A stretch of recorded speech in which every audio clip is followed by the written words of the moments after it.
सभी साथियों को नमस्कार। स्वागत है हमारे YouTube चैनल मैथ्स क्लास में। सभी साथियों से उम्मीद है कि वो ज़रूर करके गणित अच्छे से बना रहे होंगे। जहां समस्या होगी बिल्कुल उनके कमेंट्स का स्वागत है और हम चाहेंगे कि उनके कमेंट्स के माध्यम से हम निरंतर सुधार करते रहें। तब तक के लिए साथियों अपना प्यार देते रहिए हमें, और इस चैनल को लाइक, शेयर और जितना ज़्यादा हो सके सब्सक्राइब कीजिए, ताकि हम हमेशा अच्छा कार्य करने के लिए और हमेशा गणित के क्षेत्र में कुछ अच्छा करने के लिए प्रोत्साहित होते रहें।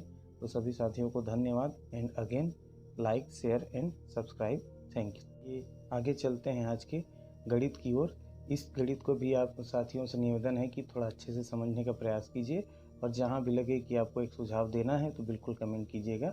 आइए दोस्तों, तो चलते हैं आज की गणित की ओर।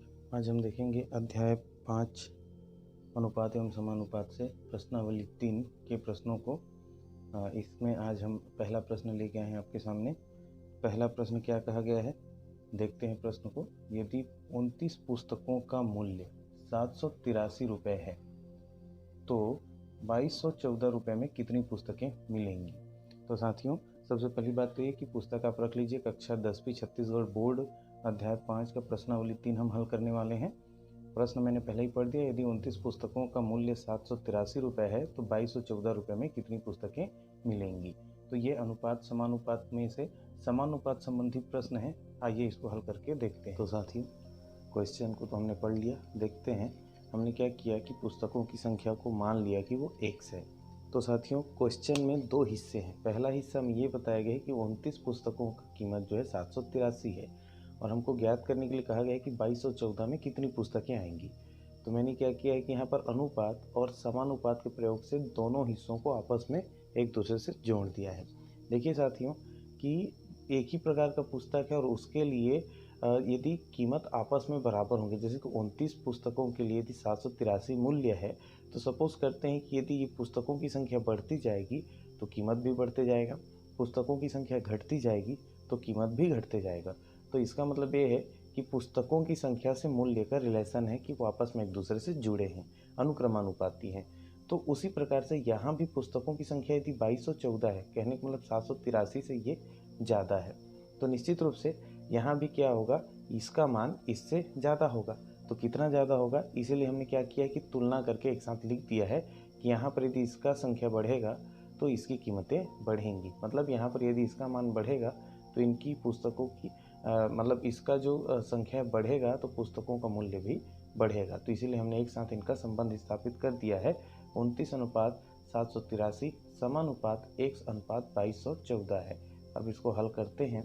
तो हल करेंगे तो क्या हो जाएगा, ये 29 अनुपात 783 और ये समानुपात का हो जाएगा बराबर x बटे 2214। इस प्रकार से आपको ज़्यादा क्लियर समझ में आएगा कि देखिए ये जो पुस्तक और उसका मूल्य है और ये जो पुस्तक और उसका मूल्य है, इन दोनों का जो अनुपातिक रूप है वो आपस में बराबर है। अब इसको हम हल करेंगे साथियों, तो क्या हो जाएगा, 29 गुणित 2214 और बटे यहाँ पर 783 था वो हमने ले लिया, बराबर यहाँ कितना आ गया, x। अब ये तिर्यक गुणा करके हुआ है, आपको अच्छे से पता है। अब इसको हम हल करके देखते हैं कि ये कटेगा क्या। देखिए विभाज्यता के नियम से हमको ये पता चल रहा है कि ये 3 से कटता है, और 2 और 9 होता है 11, तो ये 3 से तो नहीं कटता है, लेकिन ये जो ऊपर वाली संख्या 2214 है, 2214, वो 3 से कटता है। कटा के देखते हैं, जैसे कि यहाँ पर क्या हो गया, 3 का पहाड़ा हम पढ़ेंगे 2 बार, 3 का टेबल मतलब 2 बार हम पढ़ेंगे तो हमको क्या मिलेगा, यहाँ पर 6 आएगा। अब यहाँ पर 1 बचेगा, तो 1 हो गया दहाई के रूप में, 8 हो गया इकाई के रूप में, 18 हो गया। तो 6 बार हम पहाड़ा पढ़ेंगे 3 का, ये कट जाएगा और 3 एकम 3। वैसे यहाँ पर देखिए साथियों, ये तो 3 से नहीं कटेगा, लेकिन 2 को हमने शामिल कर लिया तो कितना हो गया, 22 हो गया। तो 3 का पहाड़ा हम 7 बार पढ़ेंगे तो 21 आएगा।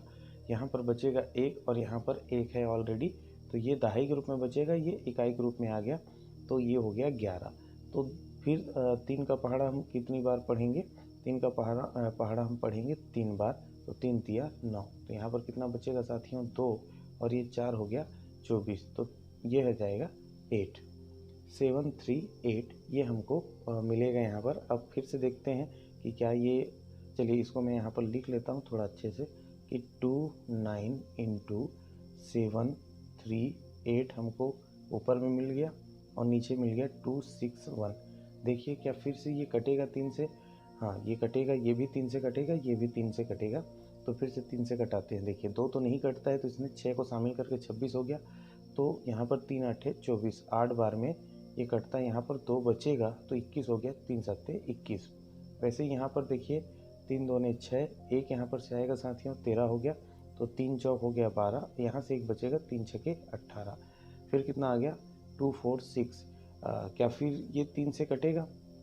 हाँ ये 3 से फिर से कटेगा, तो यहाँ पर आ जाएगा, यहाँ हम इसको कटाते हैं 3 से, तो 3 2 6 और यहाँ पर आ जाएगा तो 3 निया 27, ये 29 आ गया। और यहाँ पर 3 8 24 और 3 2 6। तो हम देखेंगे साथियों यहाँ का 29 इस 29 से कट जाएगा, हमारे पास क्या बचेगा कुल मिला के x = 82 बचेगा। जिन साथियों को समझ में नहीं आया वो 2-3 बार इसको रिवाइज कर करके देखिए, समझ में ज़रूर आ जाएगा। और यदि समझ में नहीं आता कोई दिक्कत नहीं, आप क्या कीजिए 29 का 2214 से गुणा कीजिए और 783 से भाग दे दीजिए, तब भी आपका उत्तर इतना ही आएगा। तो साथियों 29 पुस्तकों का मूल्य यदि 783 होता है तो 82 पुस्तकों का मूल्य 2214 होगा। तो ये हो गया अनुपात समानुपात के रूप में हल करने के लिए। तो इसी प्रकार से आपका जो क्वेश्चन नंबर 2 है वो हल होगा साथियों। हालांकि उसके वीडियो भी आपके सामने डाल दिए जाएंगे, लेकिन आप उसको एक बार अपने तरफ से भी बना के देखिएगा। तो साथियों उम्मीद है ये वीडियो पसंद आया होगा, गणित आपको पसंद समझ में आया होगा। तो बिल्कुल शेयर करते रहिए, लाइक कीजिए और सब्सक्राइब जरूर कीजिए। तब तक के साथियों अपना ख्याल रखिए, स्वस्थ रहिए, मस्त रहिए। आपका दिन शुभ हो। धन्यवाद।